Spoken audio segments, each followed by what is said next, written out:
Long ago, in the heart of the great African savanna, there was a village called Okuto, known far and wide for its harmony and music.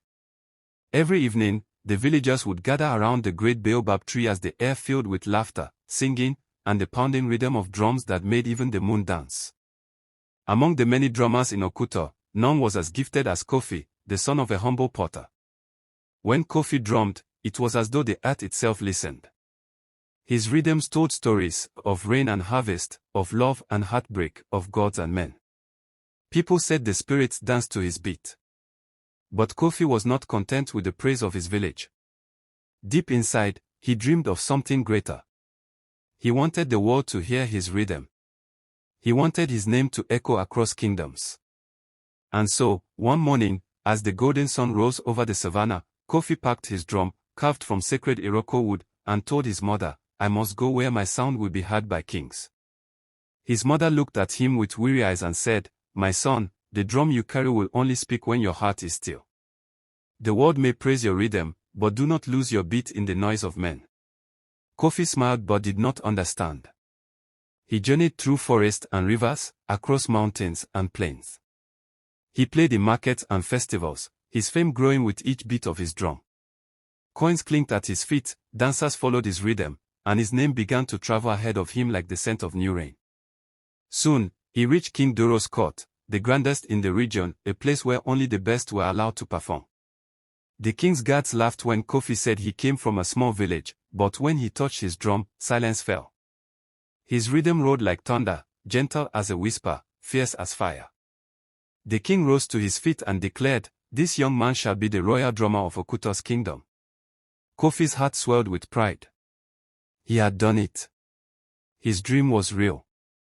At first, he played with joy, but slowly, the palace began to change him. Each night, nobles demanded new songs.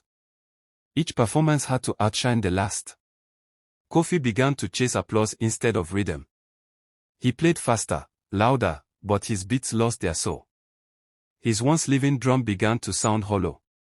One night, while alone in the royal courtyard, Kofi struck his drum and it cracked. A deep line ran through the wood. The sound that came forth was dull, lifeless. He fell to his knees. He tried to fix it, but nothing worked. For the first time, his rhythm was gone. His heart, which once danced with the drum, now felt empty. King Doro's men replaced him with another drummer, one whose beats were showier but lacked spirit.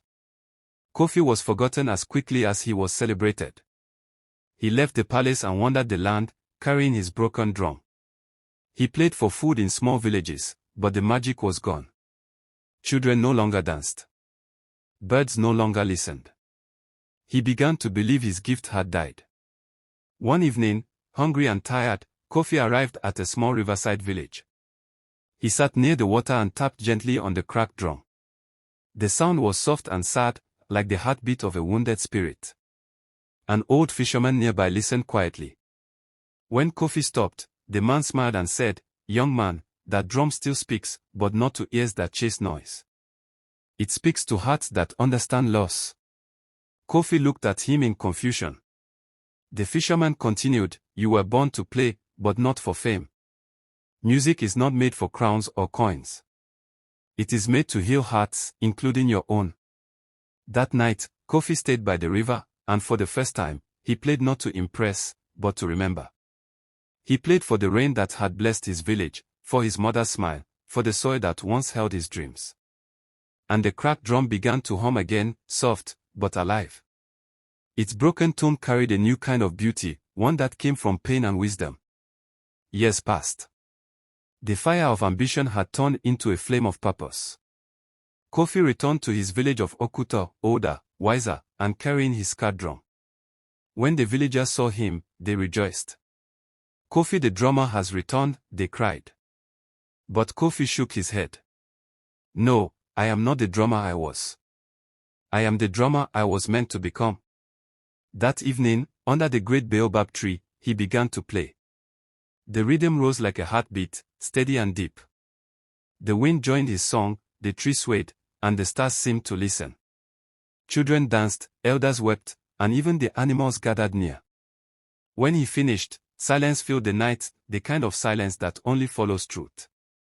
His mother, now frail with age, whispered, "You have found your beat again, my son."